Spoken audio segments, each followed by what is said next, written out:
Bismillahirrahmanirrahim. Assalamualaikum warahmatullahi wabarakatuh. Perkenalkan, nama saya Firman Syah dengan NIM 211330037, jurusan Komunikasi Penyiaran Islam, kelas 5 KPIA.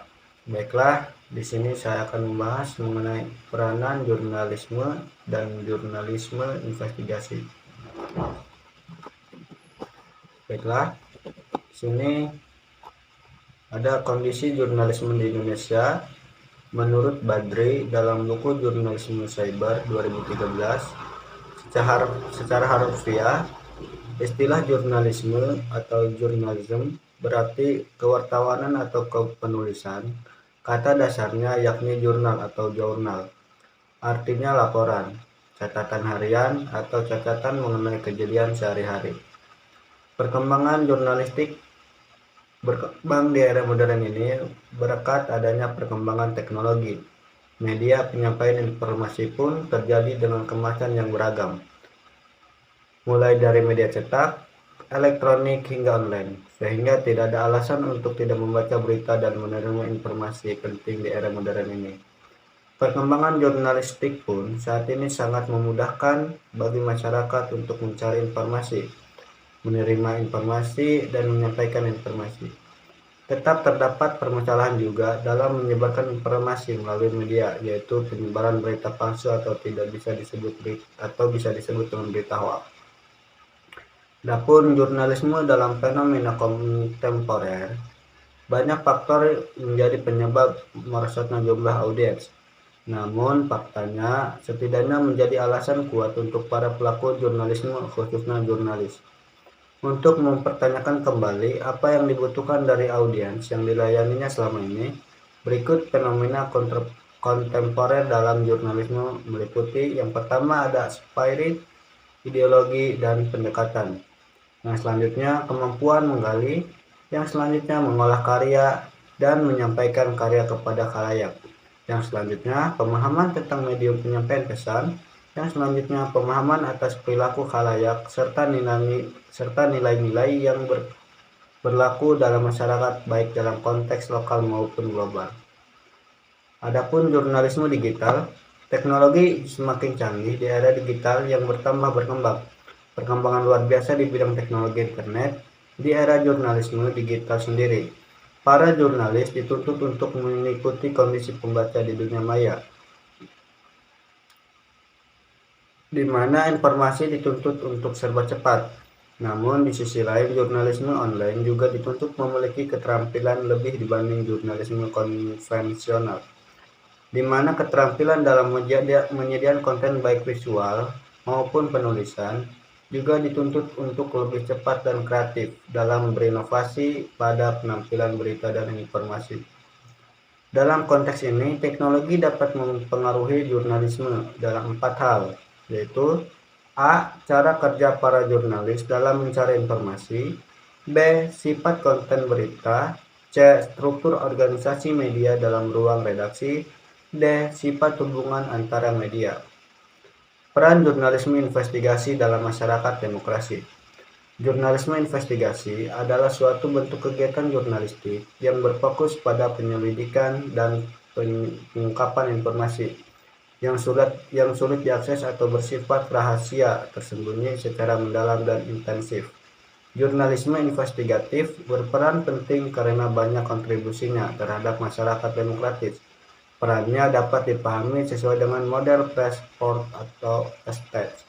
Peran jurnalisme investigasi dalam masyarakat demokrasi cukuplah besar, karena jurnalis harus bisa mengungkapkan suatu kebenaran dari suatu kasus untuk kepentingan publik, di mana pihak kepolisian pun tidak dapat mengungkapkan hal tersebut, seperti yang pertama, menyelidiki pemerintah, yang kedua, menyelidiki bisnis swasta, yang ketiga, menyelidiki pelayanan kesehatan. Yang selanjutnya yaitu peran jurnalisme investigasi di Afrika. Dalam jurnal yang berjudul Investigative Journal and Human Trafficking in West Africa, Africa's Forum, karya Quires 2016, disebutkan bahwa jurnalisme investigasi di Afrika biasanya bertujuan untuk memberikan informasi yang dirahasiakan oleh negara atau suatu perusahaan tertentu agar tidak diketahui atau terpikirkan oleh publik. Terlebih setelah hadirnya konstitusi demokratis, jurnalis yang berfokus pada investigasi semakin bermunculan di Afrika. Misi khusus para jurnalis Afrika melakukan investigasi adalah berkaitan dengan berbagai peristiwa pelanggaran HAM yang terjadi di sana. Salah satu berkaitan dengan berbagai peristiwa pelanggaran HAM yang terjadi di sana, salah satu jurnalis Afrika yang cukup berani dalam melakukan investigasi adalah Anas Arwayam. Ia merupakan jurnalis investigasi yang mampu mengungkapkan kejahatan perdagangan manusia yang menjadi masalah besar di Afrika. Anas mewakili jurnalis investigasi lainnya mengatakan misi utama mereka menyangkut 3 langkah, yaitu menyebutkan, mempermalukan pelaku, serta memenjarakan tokoh yang menjadi pelaku pelanggaran HAM tersebut. Adapun peran jurnalisme investigasi di Washington, wartawan investigasi di Washington punya tanggung jawab luas untuk mengungkapkan informasi yang disembunyikan dari publik oleh pemerintah. Para wartawan di Washington punya 2 buah panggilan tugas khusus mengungkap ancaman terhadap keseimbangan konstitusional dan memantau perilaku pemerintah dalam melakukan kesepakatan dengan negara lain selama 70 tahun terakhir ini.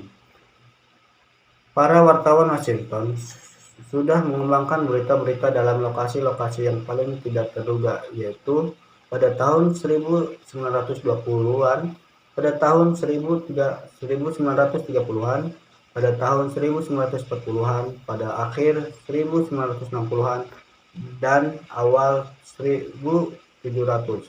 Pada akhir 1960 dan yang terakhir pada tahun 1980. Peran jurnalisme investigasi di Indonesia. Tak jauh berbeda dengan jurnalistik investigasi di Afrika, jurnalistik investigasi di Indonesia juga biasanya berkenaan dengan peristiwa-peristiwa pelanggaran HAM atau rahasia tokoh-tokoh penting yang berkaitan dengan pemerintahan. Masih segar diingatkan kita kasus penyiraman air keras kepada salah satu staf ahli KPK, yaitu Novel Baswedan, yang hingga saat ini belum terungkap oleh pihak kepolisian.